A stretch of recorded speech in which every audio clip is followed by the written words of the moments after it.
Hello class, welcome back बच्चों। लो प्यारे बच्चों, स्टार्ट कर रहे हैं नया लेक्चर। बिल्कुल चुप बेटा। बाबू प्रिंसिपल्स ऑफ इंश्योरेंस पढ़ रहे थे कल बेटा। हमने 5 प्रिंसिपल जो पढ़ाए वो सुनने भी बेटा काफी सारे बच्चों से। बाबू आज बच्चे में 2 प्रिंसिपल की बात कर रहे हैं, ठीक है जी बेटा। सब सामने देखते रहेंगे, आज का टारगेट कुछ ज्यादा है, बिल्कुल चुप रहना पड़ेगा तभी पूरा होगा, वरना बैच आगे डिले होगा, फिर इको का भी डिले होगा। बेटा मैं बात कर रहा हूं 6th प्रिंसिपल की इंश्योरेंस के। प्रिंसिपल का नाम है contribution.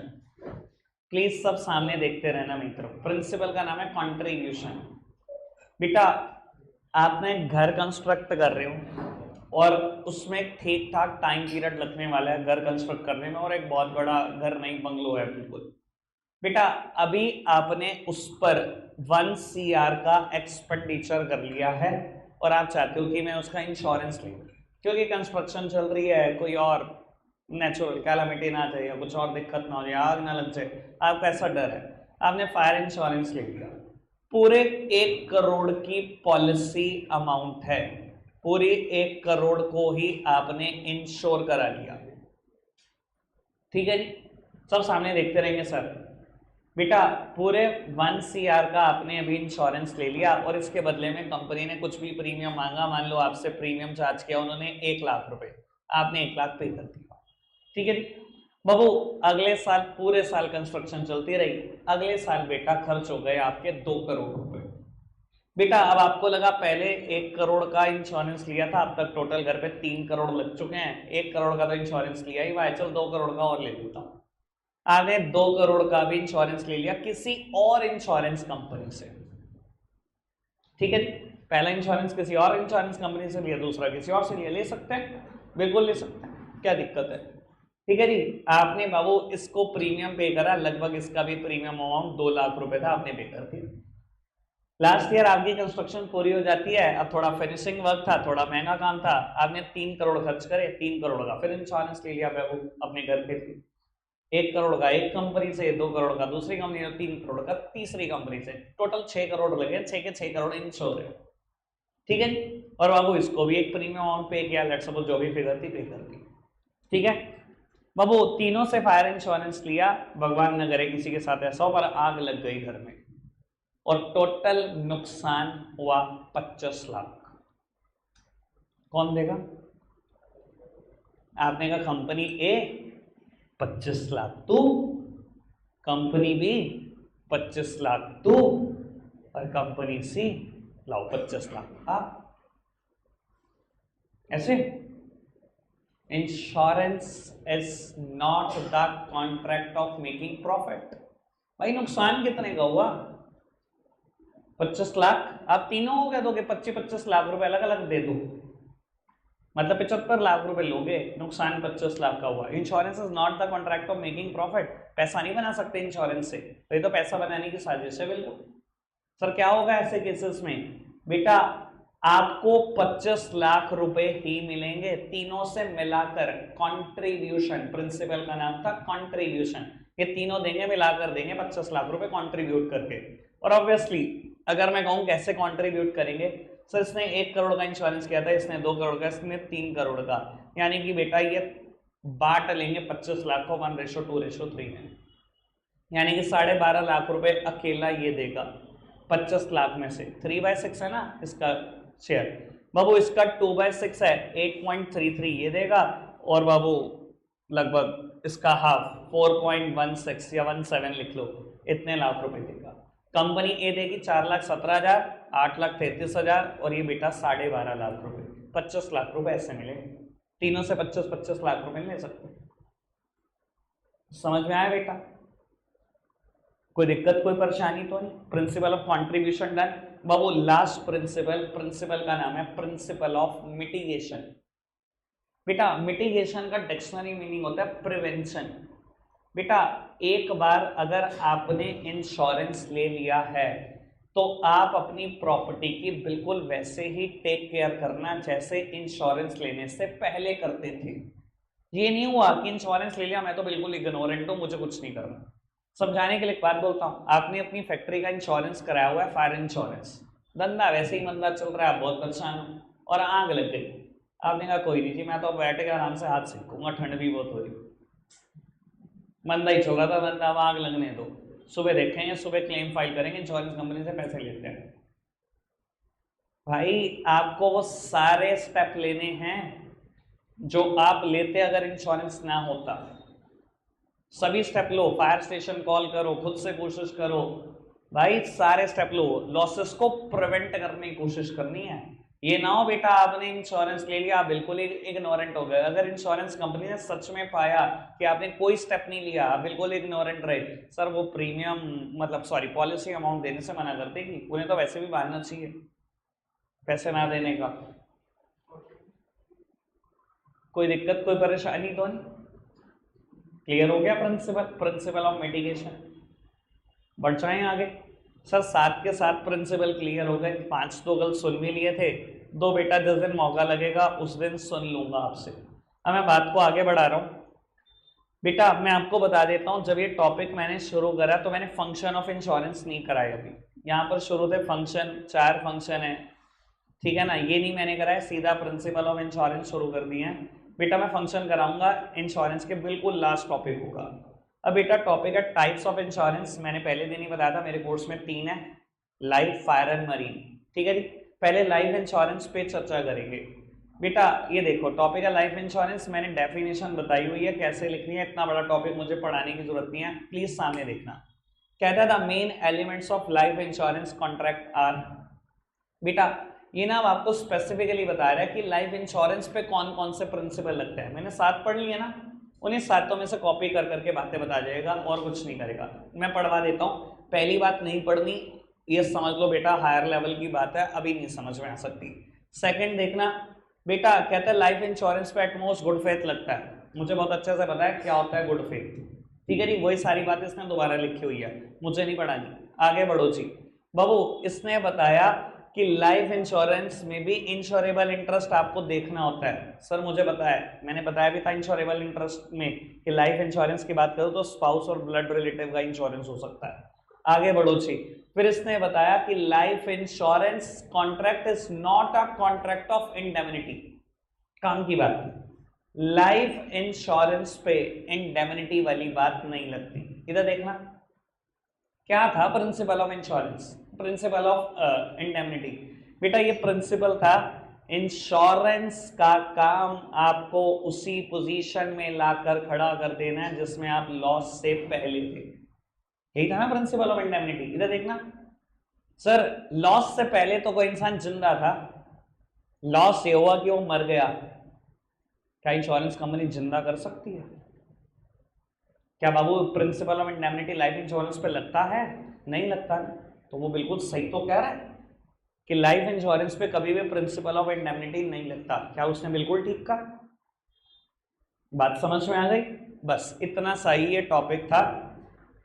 Types of life insurance policy है मेरा आज का टॉपिक है, सिर्फ 2 मिनट के बाद फिर फायर इंश्योरेंस की बात पहले कर देता हूं। बेटा इसने भी बताया फायर इंश्योरेंस में कौन कौन से प्रिंसिपल लगते हैं, कैसे कैसे लगते हैं। बाबू सबसे पहले इसने कहा इंश्योरेबल इंटरेस्ट लगता है, मुझे बहुत अच्छे से पता है, कल बताया भी था, ग्रंथ सामने देख ले। फिर इसने ये भी बताया कि इस पे भी एटमोस्ट गुड फेथ लगता है, भैया मुझे बहुत अच्छे से पता है एटमोस्ट गुड फेथ लगता है। फिर बाबू बात हुई, इसने बोला कि ये इसके ऊपर प्रिंसिपल ऑफ इंडेमनिटी लगता है, मुझे पता है भैया लगता है इंडेमनिटी। और इसने ये भी बताया कि प्रॉक्सिमेट कॉज लगता है, जी भैया मुझे पता है। शुरू के जो 4 प्रिंसिपल पढ़े हैं वही चारों इसने फायर में चिपकाए हुए हैं और वही चारों मरीन में भी चिपकाए हुए हैं। लो मैं दिखा देता हूं बाबू। कॉन्ट्रैक्ट ऑफ इंडेमनिटी, उसके बाद बेटा एटमोस्ट गुड फेथ, उसके बाद बेटा इंश्योरेबल इंटरेस्ट और उसके बाद कॉजा प्रॉक्सिमा मतलब प्रॉक्सिमेट कॉज। ठीक है जी। मैंने चारों में मतलब दिखा दिया आपको बेटा कि तीनों टाइप में अलग अलग शुरू के चारों प्रिंसिपल की भी बात की हुई है। करने दो जी, मेरा भी आज का टॉपिक है type of life insurance policy. बेटा मेरी तरफ देखना, मैं आपको बताता हूं कितने तरीके की लाइफ इंश्योरेंस पॉलिसी ली जा सकती है, सब सामने देखते रहेंगे बेटा। अच्छा किसी को आइडिया है क्या, किसी के पेरेंट्स ने ले रखी हो, वैसे लगभग सभी के पेरेंट्स ने ले रखी होगी, कोई आइडिया है पैसे कब मिलते हैं लाइफ इंश्योरेंस केस में जनरली? बेटा जनरली जो लाइफ इंश्योरेंस पॉलिसी दुनिया के सब लोग लेते हैं, मैं जनरल बात कर रहा हूँ, एक्सेप्शंस तो हैं, जब बहुत सारे तरीके की लाइफ इंश्योरेंस है तो लेते तो सब सारे तरीके की होंगे, पर एक पॉलिसी सबसे ज्यादा बिकती है। रौनक मैं बहुत डिस्टर्ब हो रहा हूँ भाई। बाबू एक पॉलिसी सबसे ज्यादा बिकती है, उसमें पैसे पता कब मिलते हैं? डेथ और maturity, which ever is earlier, which ever is earlier. Please मेरी तरफ देखना, आराम से क्लियर कर लो इस बात। बेटा एक पर्सन है एट द एज ऑफ 30, उसने लाइफ इंश्योरेंस लिया फॉर 25 ईयर्स, 30 साल का है, 25 साल के लिए लाइफ इंश्योरेंस पॉलिसी ली और हर साल कहता है मैंने तय कर लिया प्रीमियम दूंगा 1 लाख रुपए। ठीक है जी बाबू, 25 साल के लिए उसने इंश्योरेंस पॉलिसी लिया है, 25 सालों में उसको कुछ भी नहीं होता, आज वो 55 साल हो गए हैं, आज वो चिंता है। सर इस केस में डेथ जल्दी हुई या पॉलिसी की मैच्योरिटी जल्दी हुई? मैच्योरिटी जल्दी हुई। डेथ और maturity which ever is earlier, इस पे पैसे मिल जाएंगे। सर मैच्योरिटी हो गई, वो जिंदा है, उसी को पैसे मिल जाएंगे, उसने 25 सालों में 25 लाख रुपए दिए हैं। एक बात बताओ, 25 लाख ही मिलेंगे? कितने पैसे मिलेंगे बाबू? इंश्योरेंस कंपनी ने उसके 25 लाख रुपए भरते हैं, पहले लाख को बरतते हुए 25 साल हो गए, दूसरे लाख को बरतते हुए 24 साल हो गए, तीसरा लाख दिया था 23 साल भरता, चौथा लाख दिया था 22 साल भरता। बहुत पैसे भरते हैं ना सर। विद रिटर्न पैसे मिलेंगे अप्रोक्सीमेटली, अगर बोलना चाहूं तो मिल जाएंगे 45 से 50 लाख रुपए। 25 लाख खर्चे थे, 45 से 50 लाख मिल जाएंगे। इधर देखना, भगवान न करे ऐसा हो वो 52 साल में दुनिया से चला गया। सर उसने इंश्योरेंस पॉलिसी कितने साल के लिए ली थी? 25 सालों के लिए, 30 साल में ली थी, 55 साल पे मैच्योर हुई थी, वो 52 में ही चला गया। डेथ और maturity which ever is earlier, यहाँ पर जल्दी क्या हुआ? उसकी डेथ हो गई, पॉलिसी मैच्योर नहीं हुई, इस पर पैसे मिल जाएंगे। किसको मिलेंगे बेटा? बाबू उसके लीगल हायर को, या तो उसका स्पाउस या बेटा, जो भी एल्डर सन जो भी है फैमिली में, उनको पैसे मिल जाएंगे। जो भी पॉलिसी अमाउंट तय की होगी, मान लो बेटा 50 लाख और 60 लाख, जो भी रिस्क होगा, रिस्क कवर किया होगा बेटा कंपनी ने, उतना अमाउंट मिल जाएगा। समझ में आ रही है बात? कोई दिक्कत कोई परेशानी तो नहीं बेटा? ऐसी लाइफ इंश्योरेंस पॉलिसी को बोलते हैं हम एंडोमेंट। बेटा ऐसी लाइफ इंश्योरेंस पॉलिसी को बोलते हैं हम एंडोमेंट लाइफ इंश्योरेंस पॉलिसी। बेटा डेथ और maturity which ever is earlier, दोनों में से जो जल्दी होगा उस पर पैसे मिलेंगे। अगर मैच्योरिटी जल्दी हुई तो अपने पैसे के आप खुद मजे ले पाओगे, और अगर डेथ जल्दी हुई तो आपके पैसों के मजे कोई और लेगा। हाँ दुनिया मजे लेने के लिए बनी है, बस बात सीधी सी है। ठीक है जी, कोई दिक्कत कोई परेशानी तो नहीं? फटाफट से ये पढ़कर बताओ, फटाफट से, बिल्कुल चुप रहेंगे, 1 मिनट है बेटा, ऐसे चुप हो जा बेटा।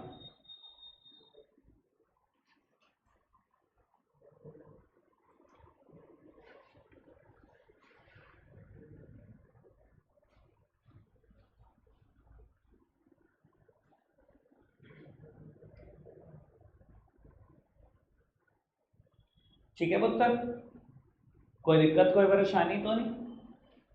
ठीक है बेटा बाबू, first one is whole life policy. Sir जैसे कि नाम सजेस्ट कर रहा है, पूरी लाइफ चलेगी ये पॉलिसी, यानी कि बेटा इस केस में कभी भी आप अपने पैसों के मजे नहीं ले पाओगे।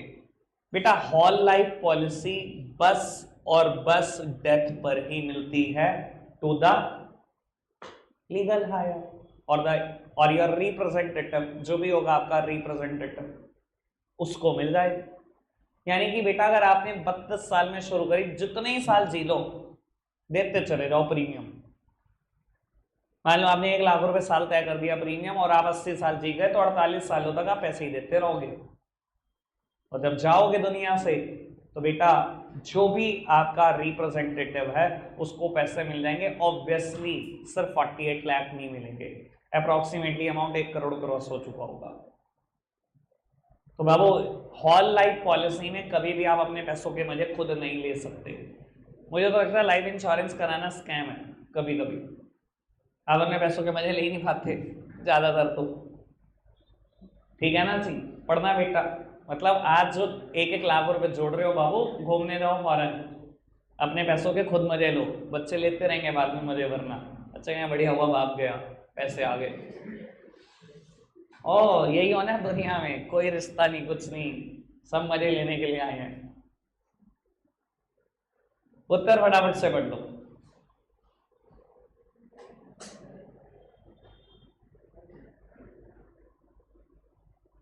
अंश भाई पढ़ लो यार।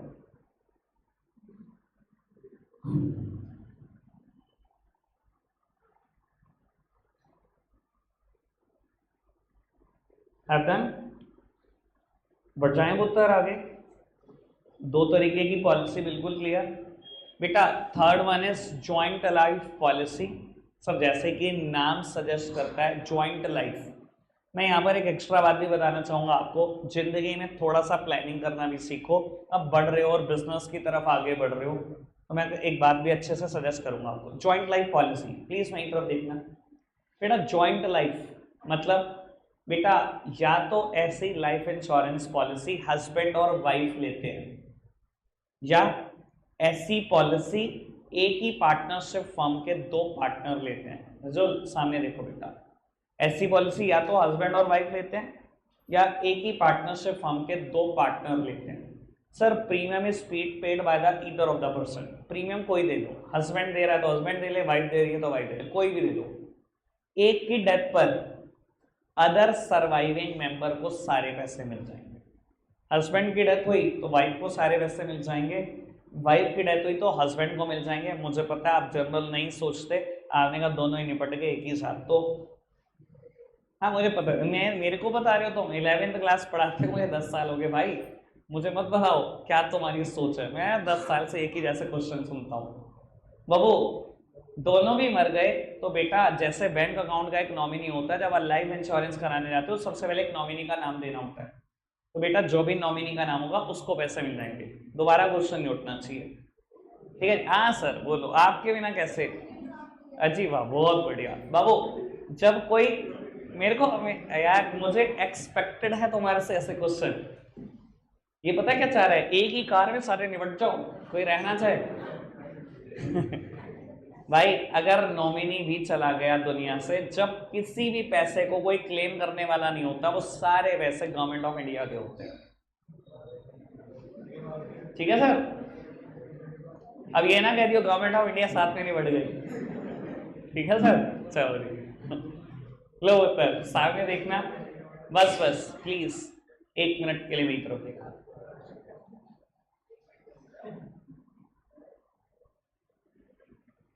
सामने देखना बेटा, मैं ना यहाँ पे एक बात बताना चाहता हूँ, एक्स्ट्रा बात है पर इंपॉर्टेंट है सर। मतलब ये जिंदगी में ना आप देखोगे फ्यूचर में, मैंने ऐसे केसेस बहुत सारे देख लिए, इसलिए मैं आपको बात समझाना चाहता हूँ बेटा। ये कोई पर्सन है हस्बैंड मिस्टर ए, इसकी एक वाइफ है मिसेस बी। बेटा मैं दुनिया में एक चीज देखता हूँ और मुझे लगता है बाद में ना कि लोग क्या प्लान करते हैं अपने घर के लिए, मतलब बिल्कुल गधे हो जाते हैं। क्योंकि लाइफ इंश्योरेंस मुद्दा चल रहा है तो मुझे लगता है बात बतानी जरूरी है आपको। मैंने देखा बेटा ए ना वर्किंग पर्सन है, दुकान पे बहुत बड़ा काम धंधा है भाई, बहुत ठीक ठाक दुकान चलती है, ठीक है। पर ये अपनी फैमिली में 2 ही जने हैं, बहुत बढ़िया काम है, बहुत पैसे नोट छाप रहे हैं। सर हम आज की सिचुएशन को तो दिमाग में रखते हैं पर फ्यूचर भूल जाते हैं बेटा। इसने ना एक लोन कराना था, ठीक ठाक समय, करोड़ रुपए का लोन कराना था बेटा। जब लोन कराने लगा तो लोन कराया अपनी वाइफ के नाम पर। प्लीज सामने देखना है यार प्लीज, मैं बड़े काम की बात बता रहा हूं। अगर आपको लगे ना ये रियलिटी नहीं है तो बिल्कुल भूल जाना ही है, बिल्कुल भूल जाना। आप क्या ना ये सब्जेक्ट मैटर बढ़ाओ। बाबू इसने लोन लिया अपनी वाइफ के नाम से, मिसेस बी के नाम से, ठीक है जी। वो एडजस्टमेंट हो जाती है सब दुनिया में, चाहे ये कमाती नहीं तब भी वो इनकम टैक्स रिटर्न जारी होती हैं कि ये कमाती है, वर्किंग वूमेन है, मेरे साथ ही दुकान पे हाथ बटाती है, ये वो सब चल रहा है, ठीक है जी। या फार्म ही बेटा अपनी मम्मी के नाम से बना रखी है या अपनी वाइफ के नाम से बना रखी है, और कमाते सारा आप, वो तो कुछ काम ही नहीं करती, उन्हें पता ही नहीं दुकान के बारे में। बेटा 1 करोड़ का लोन करा लिया और हर महीने किस्तें 1 लाख रुपए जाती है। भाई 2-3 लाख कमा रहे हो, 1 लाख देने में बैंक को कोई एतराज नहीं, आपने आज का सोचा आज ठीक है। बाबू 5-6 महीने हुए, और इसकी हो गई डेथ। अब मैं आपको बताऊं क्या होगा, ये पूरी जिंदगी परेशान है, सिर्फ इस बात से परेशानी है कि पति चला गया। भाई मैं ना, आज ये शायद हंसी का मुद्दा होगा, कल को अगर अपनी जिंदगी में ऐसा प्लान नहीं करोगे ना, तो आप अपनी फैमिलीज में भी ये सब किस्से देखोगे। मैं एक्चुअल बात बता रहा हूं, जाना तो सबने है ना, बड़ी एक्चुअल बात बताने जा रहा हूं। अब इसके ऊपर सोचो, जो प्रॉपर्टी गिरवी रखकर आपने लोन लिया, ये कमा सकती है, किस्त दे सकती है? किस्त देगी नहीं, 2-4 किस्तों के बाद ही क्या होगा, बैंक प्रॉपर्टी बेच देगा, प्रॉपर्टी हाथ से गई। अब क्या करोगे, खत्म। बजाय इसके ऐसी प्लानिंग ही नहीं सोचनी चाहिए भाई। कौन गधा ऐसी एडवाइस देता, मुझे तो समझ नहीं आता दुनिया में लोगों को। अपने नाम पर लोन करा तो गया दुनिया से, लोन भी गया, लोन तो देना ही नहीं किसी ने, प्रॉपर्टीज के नाम रखे। भाई एक ना कहावत है दुनिया में, मेरे पेरेंट्स मुझे हमेशा बोलते हैं, पैसा रब नहीं है पर पैसा रब से कम भी नहीं है। ये कोई सोचना यार, मतलब मनी माइंडेड नहीं है, पर बाबू मैं ऐसी फैमिलीज भी देखता हूं जहां बेटा यंग लड़के चले जाते हैं, जहां शादी को भी 2 साल 3 साल हुए, लोग चले जाते हैं दुनिया से भाई। लेकिन अगर उस फैमिली में पैसा हो ना, तबीयत से पैसा हो, तो जिंदगी में ना दुख कम लगता है। और अगर आप ये सोचोगे ना कि बंदा भी चला गया और फैमिली में पैसा भी नहीं है, सर दुख नहीं, वो दुख का पार्ट होता है। और ये चीज ना अपने आस पड़ोस में ऑब्जर्व करके देख लेना, हर जगह पे एग्जांपल है इन चीजों के। पैसा रब नहीं है, पर वो सच में रब से कम नहीं है आज की तारीख में। तो भाई मतलब ये चीजें अगर कभी कोई आपसे एडवाइस लेना, अच्छे से एडवाइस करना। मुझे लगता है दुनिया में इस चीज की अवेयरनेस होना बड़ा जरूरी है यार। दुनिया में अवेयरनेस नहीं है इस चीज की, और मैं देखता हूं बाद में लोग तड़प रहे होते हैं। मैंने बहुत केसेस देखे हैं ये सेम। चलो खैर, अगर आपको लगे कि मेरी बात काम की नहीं थी, बिल्कुल भूल जाओ, आगे बढ़ाते हैं बेटा बात को। मेरे पास भी बहुत है सब्जेक्ट मैटर। बाबू बात करते हैं एन्यूटी पॉलिसी की। बेटा बहुत बढ़िया प्लान लगता है मुझे ये, किसी कंपनी से कराओ, ये कराना चाहिए मुझे लगता है सबको, बहुत बढ़िया प्लान है एन्यूटी प्लान। बेटा हम सब जानते हैं एक पर्टिकुलर एज के बाद हम शायद काम करने लायक नहीं होंगे, ठीक है जी। हमारे पेरेंट्स की एज वो शायद 60-65 के बाद जाके आएगी। हम जिस तरीके का खाना खा रहे हैं, हमारी ये थोड़ी बहुत जल्दी आएगी, ठीक है ना। हमारे दादाजी की और लेट आई थी। तो बाबू मानते हो एक एज के बाद हम काम करने लायक नहीं होंगे, लेट्स सपोज कोई भी एज ले लो 60 ईयर्स, ठीक है। बेटा ज्यादातर दुनिया में लोग एन्यूटी पॉलिसी कराते हैं कैसे, इस तरीके से कि जब मैं 60 ईयर क्रॉस कर जाऊं, तो आप एक काम करना, मुझे मंथली एक अमाउंट देते रहना, उसके बदले में पैसे मुझसे आज ही ले लो। आपने कह दिया मंथली, उस टाइम पर शायद मेरा खर्चा 20,000 से ज्यादा नहीं होगा, आप मुझे 20,000 रुपए महीना देते रहना। या आपने इंश्योरेंस कंपनी को कह दिया अगर आप मंथली देना चाहते हैं, क्वार्टरली देते रहना 60,000 रुपए, या हाफ ईयरली देते रहना 1,20,000 रुपए, या एनुअली देते रहना 2,40,000 रुपए, मैं उसमें अपना खर्चा चला लूंगा, ठीक है जी। इसके बदले में इंश्योरेंस कंपनी प्रीमियम तो लेगी, फ्री में थोड़ी देगी पैसा आपको वापसी, लेगी। बाबू अभी आप काम कर रहे हो, अभी आप 35 साल के हो, दो ना 35 से 60 तक उसको पैसा। अब जब पैसा देना चाहते हो सर, आपके पास 4-5 ऑप्शन है। चाहे तो सिंगल शॉर्ट में सारा प्रीमियम दे दो, सिंगल प्रीमियम ही दे दो। आज ही आपने उसको 25 लाख रुपए दे दिए, आपने कहा ये पकड़ 25 लाख, आज मैं 35 साल का हूं, 25 साल मेरे पैसे भर तू जितने भर सकती है, 25 के 25 लाख रुपए। अब 25 साल के बाद जब मैं 60 साल का हो जाऊंगा, ये मेरे पैसे, और मेरे पैसों पे तुमने रिटर्न भी कमाया होगा, वो मुझे वापसी करना शुरू करना, चाहे मंथली कर लो, चाहे क्वार्टरली कर लो, चाहे हाफ ईयरली कर लो, चाहे एनुअली कर लो। और चाहो तो ये पैसा अगर सिंगल प्रीमियम से आप नहीं देना चाहते, तो आपके पास भी पैसा देने के यही सारे ऑप्शन है। चाहे आप पैसा मंथली दे दो, क्वार्टरली दे दो, हाफ ईयरली दे दो, चाहे एनुअली दे दो। मतलब आपके पास पैसा देने के 5 ऑप्शन है और लेने के 4। इधर देखना बाबू, चाहे तो आज सिंगल प्रीमियम दे दो, 35 साल की एज है, 25 लाख रुपए बैंक में जमा इंश्योरेंस कंपनी को आपने दे दिया, आपने कहा जी 60 साल के बाद पैसे देना शुरू कर दो। चाहे आपने कहा कि मैं तेरे को आज मंथली देना शुरू कर रहा हूँ पैसे, तो एक काम करियो, 60 साल के बाद मुझे देना शुरू करियो। चाहे आप ये कह दो मैं क्वार्टरली देना शुरू कर रहा हूँ पैसे, हाफ ईयरली देना शुरू कर रहा हूँ, एनुअली देना शुरू कर रहा हूँ। 5 तरीके हैं पैसे देने के और लेने के 4। मंथली ले लो पैसा, चाहे क्वार्टरली, चाहे हाफ ईयरली, चाहे एनुअली। सिंगल शॉट में पैसा वापसी नहीं मिलेगा, जा तो सकता है। एन्युटी पॉलिसी ये कहते हैं। समझ में आती है जी बात? कोई दिक्कत कोई परेशानी तो नहीं?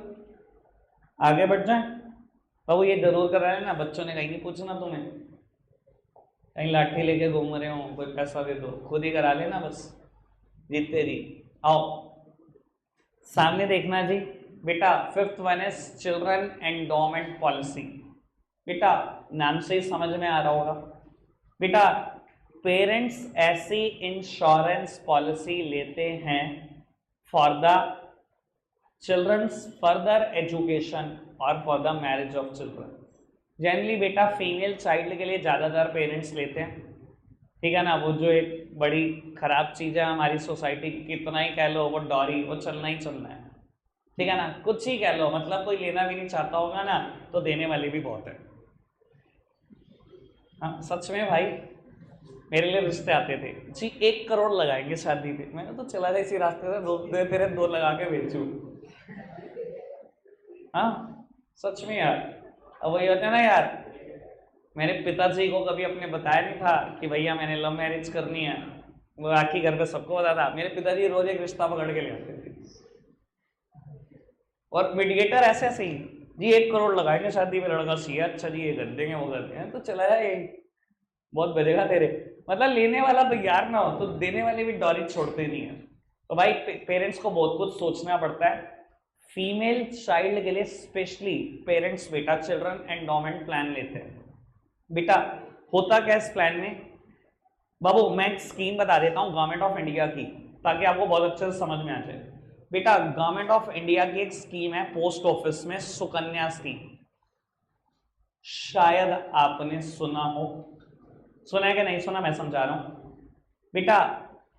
कम से कम, सबसे कम 1000 रुपए पर मंथ से स्टार्ट है बाबू, साल के 12,000, 14 साल तक पैसे देने हैं। पैसे दोगे 1,68,000, ठीक है बाबू। 14 साल आपने पैसे दिए, हर महीने 1000 रुपए जमा करें। जिस दिन आपके अगर फीमेल चाइल्ड बॉर्न हुई उस दिन ये स्कीम करा लो।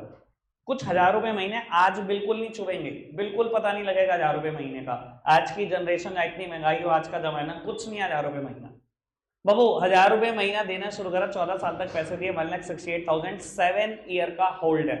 7 साल तक कुछ नहीं करना ना आपको ना गवर्नमेंट ऑफ इंडिया को। 21 साल के बाद 6 लाख रुपए ले जाना, ऑलमोस्ट 4 गुना हो गए। ये गवर्नमेंट ऑफ इंडिया की स्कीम है। इसके अलावा गवर्नमेंट ऑफ इंडिया ने कह रखा है कम से कम 1000, मैक्सिमम आप इसमें 12,500 रुपए साल भी जमा करा सकते हो। अब जितनी आपकी कैपेसिटी उतना जमा कराओ, कम से कम 1000 से शुरू करो, ठीक है जी भाई। सारी स्कीम में बता दें तो मैं, और बताओ क्या चाहोगे। एक बात और सबसे काम की, इस प्लान के लिए सबसे काम की बात बेटा, अगर बीच में पेरेंट्स ही चले गए तो भाई कुछ भी हो सकता है ना यार। अगर मैं नहीं बताऊं, मैं तो पढ़ाना ही है ना, काम की बात भाई। वो छोटा सा बच्चा कहां से देगा प्रीमियम, पेरेंट्स चले गए तो।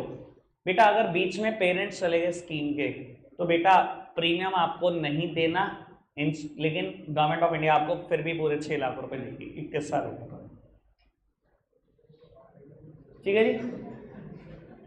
I done.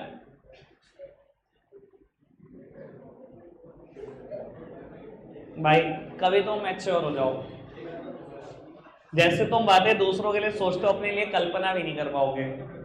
चलो खैर, सामने देखना, जब आएगी अकल तो आएगी भाई। मैं अभी क्या बोलूं, एक टाइम के बाद आती है। हाँ सर कुछ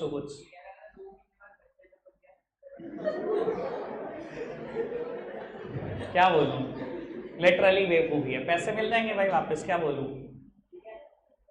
कुछ, ठीक है। प्रकाश भाई सेकंड पूछ, अच्छा कैसे सीखना बाबू। मैंने type of life insurance discuss कर दिया आपसे। 5 तरीके के लाइफ इंश्योरेंस है बेटा। फायर इंश्योरेंस के टाइप्स नहीं है फर्क, ठीक है। मरीन इंश्योरेंस के टाइप है 3। एक सेकंड और पूछ कर, बेटा मरीन इंश्योरेंस के फर्दर 3 टाइप है, 3 में से मैं अभी सिर्फ एक डिस्कस कर रहा हूं, बाकी बेटा दोनों कल के लिए छोड़ रहा हूं। बेटा 3 तरीके के मरीन इंश्योरेंस होते हैं, शिप और हल इंश्योरेंस, कार्गो और फ्रेट इंश्योरेंस। बेटा सबसे पहला डिस्कशन कार्गो पे करते हैं। बेटा कार्गो मतलब वेसल पे पड़े हुए गुड्स को कार्गो बोलते हैं। यूएसए से गुड्स आ रहे हैं बेटा इंडिया, और बेटा वेसल पे गुड्स रखा हुआ है। सर आपको बता देता हूं, जिस दिन बेटा आप वेसल पर गुड्स रखना चाहते हो, सबसे पहले कोई भी शिपिंग लाइन, रूल है ऑल ओवर वर्ल्ड है, सिर्फ इंडिया की बात नहीं कर रहा हूं, कोई भी शिपिंग लाइन आपके गुड्स एक्सेप्ट ही नहीं करती अगर आपने मरीन इंश्योरेंस पॉलिसी ना ले रखी। तो सबसे पहले कहेंगे मरीन इंश्योरेंस पॉलिसी दिखाओ इस गुड्स की, तब जाकर मैं गुड्स रखूंगा वेसल पर, वरना गुड्स ही नहीं रखने आपके। तो बेटा आपको मरीन इंश्योरेंस लेना इज ऑलमोस्ट कंपलसरी, क्योंकि मैं आपको बता चुका हूं, ये बात पहले भी हो चुकी है बेटा, हाई सीज में ना हजारों तरीके के रिस्क हैं, कुछ नहीं पता बेटा गुड्स का क्या होगा। ठीक है ना, ये गुड्स दिल्ली से सहारनपुर नहीं आ रहे कि कुछ नहीं होगा और रब भरोसे आ रहे हैं। सर 15-15 30-30 दिन की जर्नी है, गुड्स का क्या होगा कुछ नहीं पता। तो बेटा इंश्योरेंस लेना इज कंपलसरी, और ये इंश्योरेंस लेता कौन है, कार्गो का रिस्पेक्टिव ऑनर्स। बेटा इस एक वेसल पर एक कंटेनर नहीं आ रहा,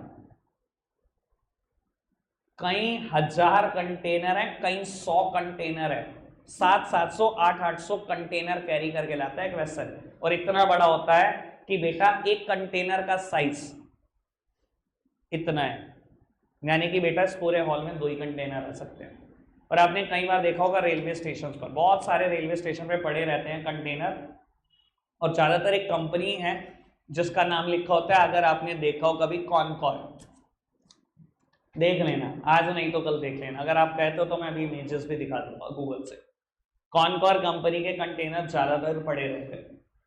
ठीक है जी बाबू, अब मैं कहता हूं 800-900 कंटेनर आ रहे हैं, और उसमें सामान बिलोंग करता है, कईयों का तो पूरा पूरा कंटेनर भर के माल आ रहा है, कईयों का आधा कंटेनर आ रहा है, कईयों का आधा कंटेनर से भी कम आ रहा है, उसमें 2000 पर्सन के माल है।